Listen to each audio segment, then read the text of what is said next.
Hello friends, কেমন আছেন সবাই? আজকে আমি চলে এসেছি নবদ্বীপের মায়াপুরে। এটা হচ্ছে শ্রী চৈতন্যদেবের জন্মস্থান।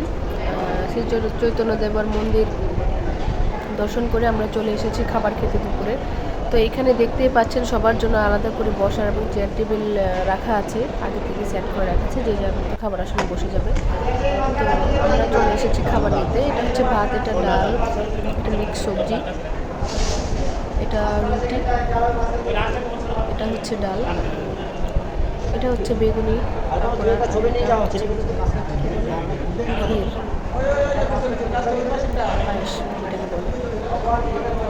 ওনারা খাবার পরিবেশন করছে, যে যার মতো যত কিছু লাগে সব এখানে আছে। এখানে কোনো ননভেজ হবে না, সব খাবার হচ্ছে ভেজিটেবল। এটা হচ্ছে পানি।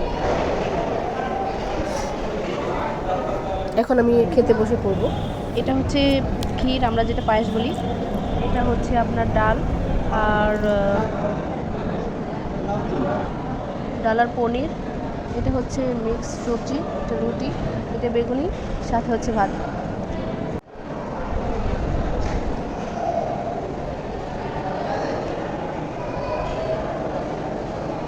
প্রসাদ কেমন হয়েছে?